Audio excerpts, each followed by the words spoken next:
بسم الله الرحمن الرحيم كسو دوادا مركله iyo barnaamijkii xulashada wararka qodobada aan idinku haynana waxa kamid ah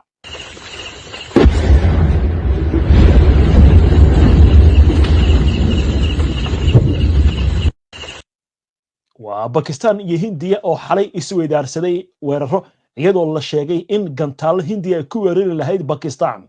ay ku dhaceen gudaha dalkeeda warbixin la yaab leh ayaan idinkaga haynaa amuurtan dhinaca kale Hindiya ayaa raxan maraakiibta dagaalka oo qaarkood ay ku rakaban yihiin gantaalaha guuxooda ka dheereeya u dirtay xeebaha ku dhow Pakistan xilli xiisada cirka ay ku shareeran tahay Mareykanka oo la sheegay inuu qaaday tilaabo kale oo caro iyo madax xanuun ku keenaysa Netanyahu taasi oo la xiriirta hubka Hamas haddaba maxaa ka jira in maamulka Trump uu ka tanaasulay sharuudihii ahaa in Hamas hubka ay dhigto ka hor xabajoojin laga hirgeliyo marayka Gaza warbixin xasaasi ah ayaan idinkaga haynaa amuurtan xilliga ay dhacayaan wareegga afraad ee wadahadallada Mareykanka iyo Iiraan oo la shaaciyay Israa'iil oo digni ku bixisay in ay weerari doonto Iiraan haddaba arrintan Netanyahu ma wuxuu ku carqaladeynayaa wadahadalladan ay yeelanayaan Tehran iyo Washington 40 xildhibaan oo British ah oo cambaareeyay si wadista hubka loo doofinayo Israa'iil dood iscambaarayn ishiifid iyo hadallo adag ayaa ka taagan gudaha Israa'iil kadib markii weeraradii ugu dambeeyay Xuutigu ay ku qaadeen gudaha Israa'iil ay sababeen in malaayiin qof ay ku cararaan goobaha gabaadka looga galo gantaalada dhammaan wararkan iyo qodobo kale oo faahfaahsan iyo wixii warah ee soo kordhay intaynu hawada ku jirno ayaan idinkugu soo gudbinaynaa barnaamijka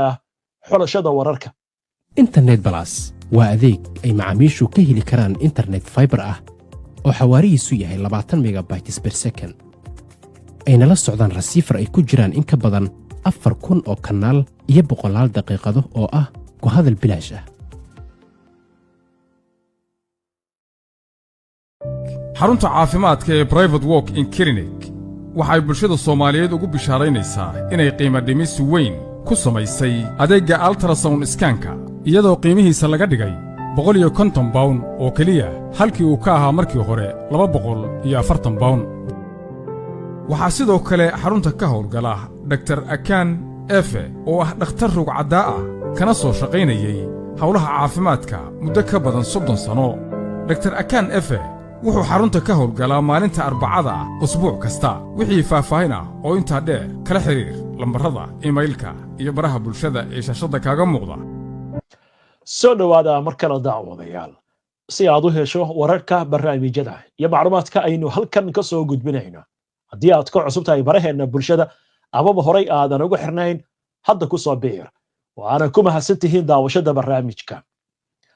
saaka waxaynu ku bilaabaynaa dagaalka Hindiya iyo Pakistan habeennimadii xalay oo idil madaafiic la isdhaafsanayay rasaasta ayaa socotay xadkana si xun ayaa la isugu helay laakiin sheekada ugu yaabka badan waxay tahay ugu yaraan 5 gantaal oo nooca plastic ah oo Hindiya ay doonayso inay ku weerarto Pakistan ayaa gudaha wadankeeda ku dhacay Hindiya dagaalkan imika socda ilaa iyo hadda waxaa ka muuqata qalabkeeda iyo hubkeeda dagaalka inuu yahay mid aan waxtar lahayn haddaba aynu eegno wararkii ugu dambeeyay ee warbaahinta wadamadaasi iyo wakaaladaha wararku ay soo tuurayaan Pakistan ayaa saacadihii la soo dhaafay waxay ku eedeysay in Hindiya ay ku soo riday 6 gantaal oo nooca plastic ah kuwaasi oo dhammaantoodba ku dhacay gudaha dhulka Hindiya afayeenka ciidamada Pakistan General Ahmed Sharif Chowdhury ayaa ku nuuxnuuxsaday in gantaaladan laga soo tuuray saldhigga ciidamada cirka Hindiya ee lagu magacaabo Adhampur Chowdhury waxa uu sheegay in shan ka mid ah gantaaladu ay ku dhaceen gobolka Punjab ee dalka Hindiya gaar ahaan agagaarka magaalada Amritsar halka mid kale uu ku dhacay goobtii laga soo tuuray ee Adhampur waxaana carabka ku adkeeyay in gantaaladaasi mid ka mid ahna uusan ku soo dhicin dhulka Pakistan afayeenka ciidamada Pakistan waxa kale oo ku nuuxnuuxsaday in tilaabadan ay tahay mid xiisad uga sii daraysa isagoo xusay in Pakistan ay si buuxda ugu jirto feejignaan iyo heegan ayna ciidamadu diyaar u yihiin in ay ka jawaabaan haddii madax bannaanidooda lasoo handado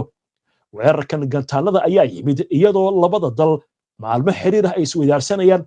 duqaymo gaar ahaan dhanka xuduudda iyo weerar loo adeegsanayo diyaaradaha droniska ma jiro war rasmi ah ku soo baxay dowladda hindiya oo ku aadan arrintan mana jirto cid madaxa bannaan oo xaqiijin karta sheegashadan dhinaca kale hindiya ayaa geysay cutubyo ciidan badeed oo ay ku jiraan maraakiib dagaal oo ay qayb ka yihiin kuwa ku hubaysan gantaalada xawaaraha sare leh badda waqooyiga carabta iyadoo xiisada kala dhaxaysa Pakistan cirka ku sii shareeran tahay sida uu daabacay wargeyska The Telegraph ee ka soo baxay magaalada London maraakiibta dagaalka ee ciidamada badda Hindiya oo ay ka mid yihiin markabka xambaara diyaaradaha dagaalka ee INS Vikrant markab burburiye ah markab sahmiye ah iyo maraakiibta kale ee ka hortagta gujisada ayaa la sheegay inuu dhaqaaqeen aaga xeebaha magaalada Karachi ee dalka Pakistan qaar badan oo ka mid ah maraakiibtan ayaa waxay ku qalabaysan yihiin nidaamka gantaalaha lagu magacaabo Barahmos oo farsamadiisa iska kaashadeen Hindiya iyo Ruushka waana gantaal xawaare sare leh oo guuxiisa ka dheereeya ilaa iyo 3 mar isla markaasna la sheegay in uu saxan yahay weerarkiisa awoodna u leh inuu ku dhufto bartilmaameedyo ilaa iyo 500 oo mayl u jira goobta laga rido dhaqaaqan weyn ee ciidanka badeed ayaa waxa uu imaanaya kadib markii ay dhaceen dagaalo ka socda xadka u dhaxeeya Hindiya iyo Pakistan kuwaasi oo sababay sidoo kale la isku adeegsado duqeymo diyaaradaha droniska gantaalo iyo in madaafiicda goobta la isku weedaarsado xadka xaaladda ayaa kacsan waxaana soo baxaya baaqiyo caalami ah oo laga dalbanayo labada wadan in ay joojiyaan colaadan maadaama ay ku hubaysan yihiin nuclear nidaamka gantaalaha lagu magacaabo Barahmos waxaa loo arkaa inay yihiin hub istiraatiiji oo muhiim u ah Hindiya maadaama uu bixinayo jawaab degdeg ah iyo weerar sax ah oo ka dhan ah bartilmaameedyada dhulka iyo badda labadaba geynta hubkan casriga ee aaggaasi waxay muujinaysaa sida Hindiya ay dhab ugu tahay baa la yiri inay ku sii socoto arrintan quwadaha waaweyn ee caalamka ayaa ugu baaqay labada dal inay isdejiyaan xaaladana ay ku dayaan dhanka diblomaasiyadda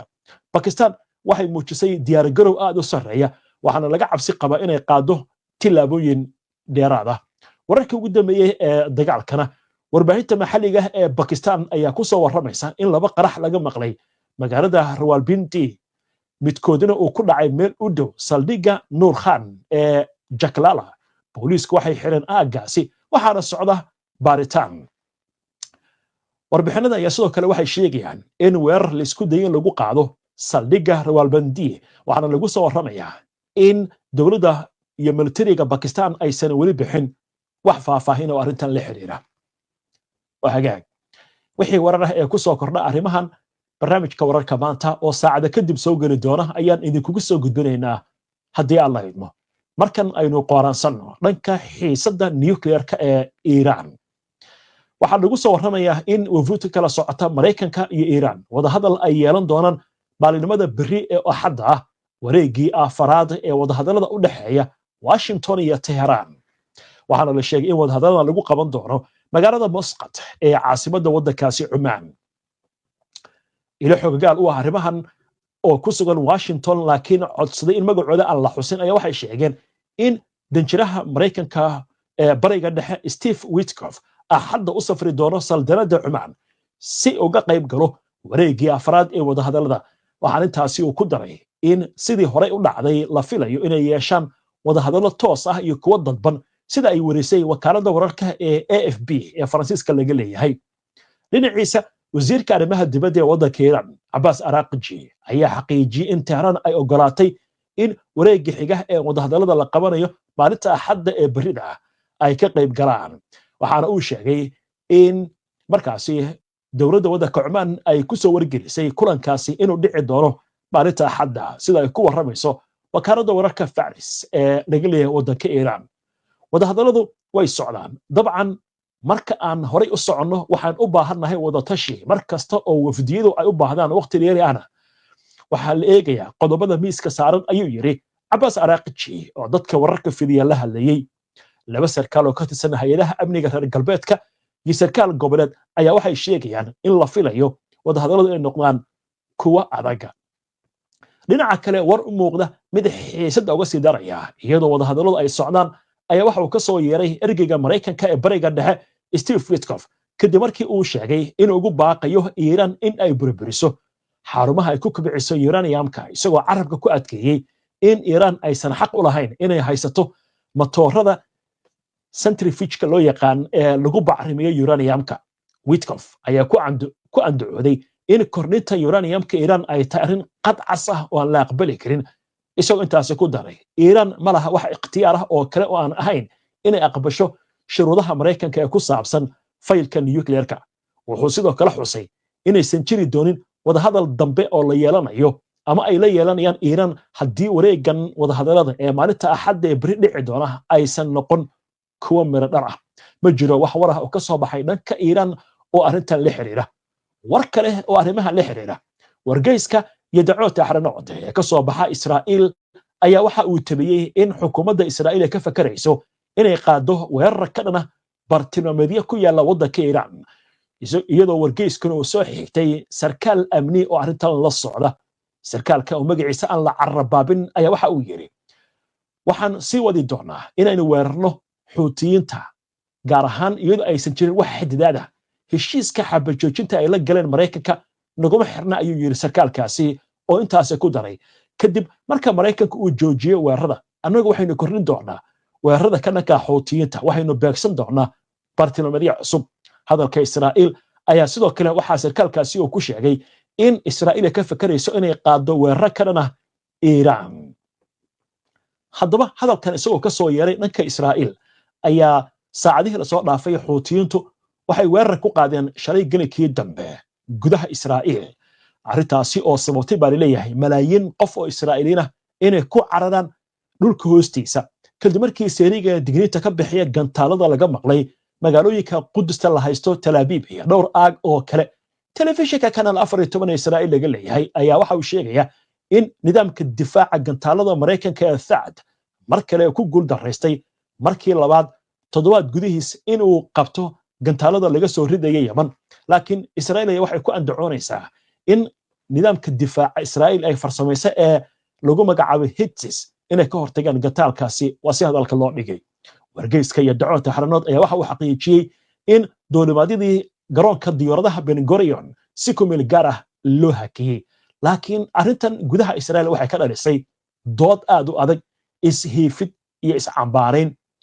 hogaamiyaha xisbiga Israa'iil Bayteno Avigdor Lieberman ayaa sheegay in ay tahay wax aan la rumaysan karin in malaayiin Israa'iiliin ay ku cararaan xarumaha gabaadka ee dhulka hoostiisa ah in ka badan sanadii 7 bilood oo dagaal ah. sidaas la mid ah hogaamiyaha mucaaradka Yair Lapid ayaa isna waxa uu sheegay in Israa'iil aysan ahayn inay fariisato isla markaasna ay sugto gantaalada ka imaanaya xuutiyiinta. wuxuuna sheegay inay jirto masiibo ballaaran haddii arrintan ay sii socoto taasi oo wiiqi karta dhaqaalaha Israa'iil. Lapid ayaa ugu baaqay Netanyahu inuu joojiyo cabsida iyo dib u dhaca siyaasadeed isla markaasna uu kordhiyo weerarada lagu qaadayo kaabayaasha dhaqaalaha goobaha laga tuuro gantaalada iyo qobarada sida hadalka uu yiri Iiraaniyiinta ah iyo ciidanka ilaalada kacaanka Islaamiga ee ku sugan Yemen. geesta kale afayeenka xuutiyiinta General Yahya Sarix ayaa daboolka ka qaaday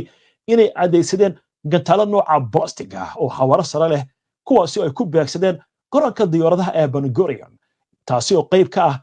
fulinta mamnuucidda dhanka duulimaadka ee Israa'iil ay ku soo rogeen. Yahya Sarix waxa uu sheegay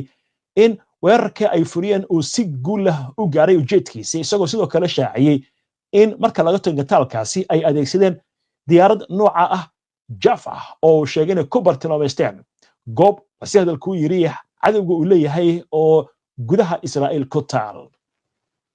waaga daawadayaal goordhow waxaan u gudbaynaa qaybtii labaad ee barnaamijka oo aan idinku hayno sheeko la yaab leh oo ku saabsan Mareykanka oo bedelay mowqifkiisa ku aadana Xamaas inay hub ka dhigto ka hor inta aan xabajoojin la gaarin iyo Xamaas oo war ka soo saartay wararka sheegaya in Mareykanka iyo hay'ado iyo qolyo kale laga yaabo in ay qaybiyaan raashinka gargaarka ee Mareykanka Gaza. wararkaasi iyo qodobo kale intaan u gudbin aynu ku hakanno qadar xayeysiina. ku soo dhowow shirkadda dhismaha casriga ah ee Golden Country Apartments daaxaadda waaftoo dibadaha maraysay hadda soo deg meeshii dalxiis ku ahaan lay qalbiguna ku degila daartaas ifayso dadku wada jeclaadeen mar docdaada ka carbuuno shirkadda dhismaha guryaha ee Golden Country Apartments waxa ay Nairobi kugu diyaarisay dhismo casri ah oo hadda shaqada lagu wado kaasoo ka kooban dhammaan adeegyada xaafad casri ah looga baahnaa lacagta 24 bilood ayaad ku bixin kartaa haddii aad doonto waa 2 qol 3 qol iyo 4 qol iyo qolka shaqaalaha waxaana uu ku yaalaa xaafadda South Sea wadada Mohoho Avenue kala xiriir ciwaanada iyo adreeska kale ee shaashada kaaga muuqda soo gudbinta barnaamijkan waxaa gacan ka geysatay shirkadda xawaaladda ee Safari Remit oo ah shirkad xawaaladeed oo fadhigeedu yahay dalka UK si aad u hesho faahfaahin dheeraada una adeegsato adeegga Safari Remit booqo website-ka shirkadda www.safariremit.com soo dhawaada markale daawadayaal waxaad la socotaan barnaamijkii xulashada wararka oo toos idinkaga imaanaya istuudiyaha iyaga koowaad subaxnimadan sabtida ah barnaamijyadeena waxaad ka heli kartaan bogagga bulshada ee internetka sida YouTube-ka, Facebook-ka, Twitter-ka iyo weliba Telegram-ka warbixino qoraal ah loo yiri macluumaadyo kale waxaad ka heli kartaan bogga internetka aynu ku leenahay ee www.hbnonlinetv.com ku xirnaa HBN oo ka dhigo wehelkaaga wararka warbaahin dhammaystiran waa hagaag wararka iyaga ugu dambeeya waxaan idiin soo gudbinay inuu jiro khilaaf ka dhex aloosan Netanyahu iyo Donald Trump shalay waxaan idiin soo gudbinay war sheegaya suurtagal inay tahay Mareykanku in uu aqbalo Xamaas inay qayb ka noqoto maamulka Mareykanka Gaza si rayid ah sheeko ku saabsan hubkii Xamaas ay lahayd waa qad cas oo lagama hadli karo ayaa Mareykanku mowqifkiisa u bedelaya sheekaas oo imaan doona laakiin waxaan ku hormaraynaa sheekada ku saabsan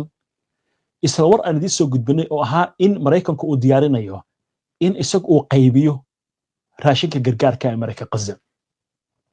sababtu waxay tahay Israa'iil waxay ku andacoonaysaa raashinkan iyo gargaarkan inuu gacanta u geliyo Xamaas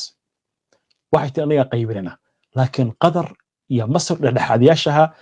iyo hay'adihii qaramada midoobay gacanta ka taageen waxay yiraahdeen maya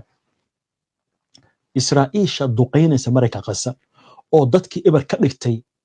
ayaa haddana gargaar qaybinaysa wax la aqbali kara maaha leeyahay Israa'iil waa inay ama diida oo ku adkaysataa arrintan oo markaas kadib xisaabta in la gasho arrintan iyo inay ogolaato Mareykanka Gaza in la qaybiyo gargaarka Mareykanka marka xal buu keenay uu leeyahay aniga qaybinaya shirkadaha uu yeeraya dhinacyo kale ay la qaybin doonaan waxa laga yaabaa wadamada Carabta qaarkood inay hoos ordahayaan sababtu maxay tahay sheeko waxa soo baxday fadeexada Jordan waxay u xir saarnayd wadamada Turkiga iyo wadamada aan Israa'iil xiriirka fiican lahayn raashinkii iyo gargaarka ay soo dhiibi jireen oo idil waxa wada ka daadin jirtay Jordan mararka qaarkood dhulkay marsiin jirtay waxay ka gudbin jirtay daanta galbeed laakiin waxa soo baxay war sheegaya in $2,200 halkii box oo diyaaradaha Jordan ay ku ridaan Mareykanka Gaza baalashoontii lagu xiro inay ku dalacaysay cid walba oo rabta inay raashinkaasi loo gudbiyo Mareykanka Gaza halkii baabuur oo ka gudbaya xadkana 400,000 bay ku charge garaynaysa marka waxa leeyahay arrinta la yaab kale waxa noqoto oo dooda ah Jordan meeshan ma ganacsi bay u furatay ilaa waxaynu aragnay boqorka Jordan laftigiis oo intuu diyaarad fuulay iyo diyaaradan ana wada raashiman ka daadinaya hawada sare laakiin lacag buu ka sameynaya lagu leeyahay waxaan dadkaas baahan oo aad arkaysaan oo dhibaatada haysato oo hal digsi oo cuntada meesha lagu kariya dhowr boqol oo qof isku dilayso si halkan kaga muuqata ya carruur yar yar ayaa waxa lagu eedeynaya Jordan lacag inay ka sameynayso haddaba Xamaas aynu eegno marka oo mowqif adag ka soo saartay arrimahan Basim Naim oo kamid ah hogaamiyaasha ururka Xamaas ayaa waxa uu sheegay in qorshaha cusub ee Mareykanka uu ku doonayo in gargaar looga qaybiyo Gaza uusan ka fogeyn aragtida Israa'iil ay ahayd in gargaarka la askareeyo Naim wuxuu uga digay dhinacyada maxalliga ah inay markaasi noqdaan aalado lagu fuliyo qorshaha guumaysiga maadaama qorshaha Mareykanka uu dhigayo in dhinacyadaas ka qayb qaataan sugidda amniga qaybinta gargaarka hogaamiyaha Xamaas ayaa waxa uu sheegay in dhammaan qorshayaashan ay ku dambeyn doonaan fashil sida kuwii hore sida tii ku dhacday Mareykanka sanadkii hore ee dhisidda dekad ku meel gaar ah oo xeebaha qasa laga dhisay isagoo marsiya uga dhiganaya gargaar in la keenayo afayeen u hadashay waaxda amuuraha dibadda waddanka Mareykanka ayaa waxay shalay sheegtay in hay-ad cusub dhawaan la wareegi doonto howlaha maareynta iyo qaybinta gargaarka dhanka Mareykanka Gaza ee bini'aadanimada xilli Israa'iil weli ay hor taagan tahay in gargaar la gaarsiiyo Mareykanka Gaza tan iyo 2 bishii March warkalo arrimaha la xiriira xildhibaano ka tirsan baarlamaanka dalka UK ayaa ugu baaqay xogayaha amuuraha dibadda ee Britain David Lammy inuu si degdeg ah uga jawaabo eedeymaha sheegaya in qalab military weli loo dhoofinayo Israa'iil inkastoo dowladda Britain ay ku dhawaaqday hakinta qayb ka mid ah laysinada ama ruqsadaha hubka lagu dhoofiyo warqad ay saxiixeen 40 xildhibaan oo ka tirsan baarlamaanka Britain ayaa waxa lagu yiri waxaynu cabsi ka qabnaa in baarlamaanku si qaldan u fahmay in la joojiyay ruqsadaha lagu dhoofiyo hubka muhiimka ah ee Israa'iil loo dhoofin jiray warbaahinta ayaa waxay daabacday warbixino sheegaya in dhowr hay-adood oo ka dhisan dalka Britain ay sheegeen in ay jirto weli hub loo dhoofinayo Israa'iil oo laga dirayo Britain kadib markii la helay dukumeentiyo rasmi ah oo laga helay waaxda canshuuraha ee Britain waxaana la sheegayaa in weli uu jiro hub loo sii dirayo Israa'iil oo laga dhoofiyo Britain tan iyo bilowgii dagaalka Gaza October 2023 ilaa iyo bishii March 2025 warbixintana waxay imaanaysaa iyadoo dowladda Britain ay ku dhawaaqday hakinta qayb ka mid ah ruqsadaha arrinta marka waxa leeyahay waa arrin ka taagan baarlamaanka dalka Britain maxaan idin soo gudbinay wararkii ugu dambeeyay shalay xildhibaan ka tirsan baarlamaanka Britain oo muddo 20 sano ah oo xildhibaan ahaa weligiis taageeri jiray Israa'iil oo yiri waa qaldanaa oo cambaareeyay waxay ka wada qasiyay daanta galbeed oo yiri waxa la daawan kara ma ahan maxaa ka sii horeeyay xildhibaano kale oo iyagoo ka tirsan xisbiga conservative-ka oo dowladda leh Britain waa in la aqoonsado dowlad Falastiiniya marka wax weyn baa socda waaya sheekadii ugu yaabka badneed hadda u gudbaynaa Netanyahu iyo Donald Trump waxa leeyahay iskhilaafsan yihiin sababta xitaa hadda uu leeyahay Iiraan ma weeraraya Netanyahu waxa la aaminsan inay tahay in carqaladay wada hadaladan socda sidoo kale leeyahay Netanyahu daaqadaha Trump daaqadaha ayuu ka dalacday Netanyahu oo xiriirkiibu jaray hadda marka waxa soo baxay war weyn Israa'iil waxay lahayd xabad joojin ka dhici maysa Mareykanka Gaza ilaa Xamaas hubka ay dhigto aragtidaas Mareykanku waa qabay xitaa Masar baa qabtay oo tiri danaha dadka Falastiiniyiinta adinkoo u turaya hubka iska dhiga iska baxa Xamaas waxay soo istaageen iyo kooxaha iska caabinta hubka anaga aan sidanaa waxaan u sidanaa Israa'iil oo guumaysi nagu haysta dhulkeena guumaysina waa la dagaalamaa si hadalka u yiraahdeen arrintii marka waxa leeyahay hadda Mareykanku mowqifkiisu uu bedelay awal markii hore maxay taagneed Xamaas qayb ha ka noqoto maamulka Mareykanka Gaza hadda wuxuu leeyahay xabad joojintu ha dhacdo iyada Xamaas hubkeeda haysata haddaba aynu eegno warbixin la yaab leh oo soo baxday saacadihii la soo dhaafay dowladda waddanka Mareykanka ayaa waxa la sheegay in ay bedeshay mowqifkeedii hore ee ku saabsanaa heshiis xabad joojin ah oo la gaaro Xamaas iyadoo hadda lagu soo darayo arrimaha in Mareykanku ka tanaasulay shuruudii ahayd in Xamaas hubka ay dhigta ka hor inta heshiis aan la gaarin sida lagu sheegay warbixin uu baahiyay telefishinka ku hadla afka xukuumadda Israa'iil ee Kan isagoo soo xiganaya wargeyska Al-Arabi Al-Jadid saraakiil Mareykan ah ayaa waxay muujiyeen inay diyaar u yihiin inay aqbalaan heshiis xabad joojina iyadoo aan hubka Xamaas aysan dhigin marka hore warbixintu waxay ka soo xigtay dhexaadiyay Masriya oo ku lug leh wada hadallada socda oo sheegaya in Mareykanku hadda uu doonayo in arrinta hubka dhigista lagu daro heshiiska xabad joojinta marka uu dhamaado kadib halka markii hore shuruudu ay ahayd Xamaas inay hubka dhigto Mareykanka Gaza iskaga baxaan haddana waxa leeyahay waxa yimid isbedel weyn oo dhanka siyaasadda Mareykanka ku aadan sidoo kale warbixintu waxay tilmaamtay in saraakiisha Mareykanku ay rumaysan yihiin in istiraatiijiyadda Netanyahu ee adeegsiga cadaadis military si loo soo daayo maxaabiista aysan wax natiijo ah keenayn Mareykanku hadda wuxuu door bidayaa in dhammaan la haystayaasha nool iyo kuwa dhintay meydkooda hal mar la soo wada wareejiyo isbedelka dhanka siyaasadda ayaa waxa uu yimid iyadoo ay socdaan dadaalo dhanka diblomaasiyadda ah iyadoo Mareykanku la sheegayo in uu shaaciyay in weerarada ka dhanka Xuutiga uu joojiyay taas oo la leeyahay iminka Mareykanku wuxuu go'aansaday in uu qaato xal dhanka diblomaasiyadda oo la xiriira arrimaha gobolka Bariga Dhexe sheekada marka waa iskentaa laleeyahay Netanyahu iyo Donald Trump meel adag bay kala maraysaa arrintu marka arrintu meel adag bay maraysaa laleeyahay Xamaas iyadoo hubkeeda haysta lala hadla laleeyahay marka arrintan meel bay u socotaa yaa la gaadi doonaa mariiqasaa la gaadi doonaa Netanyahu baa daaqada lagala bixi doonaa xitaa waxaa ka bilowda gudaha waddanka Mareykanka warbixino iyo warar ah in la leeyahay ninka Netanyahu iyo xukuumaddan xaq jirka meesha la dhaafay si gobolkan uu noqdo gobol nabdoon wasiyadan loo dhigay Trump ku raaci doona waqtiga iyo waayaha ay noo sheegi doona annaguna waan idin soo gudbin doonaa wixii ka cusboonaada adinkuna ra'yigana noogu dhiiba ama noogu reeba qaybta hoose ee fariimaha inta ayaan ku soo gabagabeynayaa barnaamijkii xulashada wararka ee subaxnimadan sabtida aad kala socoteen stuudiyahayaga koowaad si aad ula socoto wararkan iyo barnaamijyada iyo macluumaadka aynu soo gudbino haddii aad ka cusub tahay baraheena bulshada amaba horay aadan ugu xirnayn hadda ku soo biir waana mahadsantihiin mar kale nabadgelyo shirkadda dhismaha guryaha ee fiqi iyo dabaqa daylight fooq aad u dheeroo farta haatan laga jaray oo meel fiyaala ah fiqi ay ka taagtaan farta kuugu fiiqaye ila fiiri nuurka iyo fiyooraha iftiinka leh waa dabaqa daylight ee shirkadda fiqi ay farta haatan ka qaaday iyo fursad aad u qaaliya shirkadda dhisidda iyo iibka guryaha ee fiqi ayaa idinla diyaara guri ku habboon nasashada iyo raaxada dabaqa casriga ee daylight oo ka kooban 8 bayaano ayaa lagugu hayaa guri waasaca oo VIP standard ah kaasoo ka mida guryo si gaar ah loogu diyaariyey dadka madaxda ah iyo dadka kale ee doonaya inay Nairobi ka helaan guri u qalmaa oo ay aad ugu raaxaysan karaan gurigu waxa uu ka kooban yahay 6 qol oo waaweyn iyo 2 qol oo yaryar iyo 3 jiko waana guri aad u waasaca oo dhul weyn laga dhisay lehna wiishu gaar ah loona dhisay qaab gaar u ah guryaha VIP-da oo loo sameeyey habka guryaha casriga loogu talagalay ee iftiiminta waxaana uu ku dhex yaallaa dabaqa casriga ah ee daylight xaafadda Backlandis faahfaahin dheeriya la xiriir telefoonada shaashada kaaga muuqda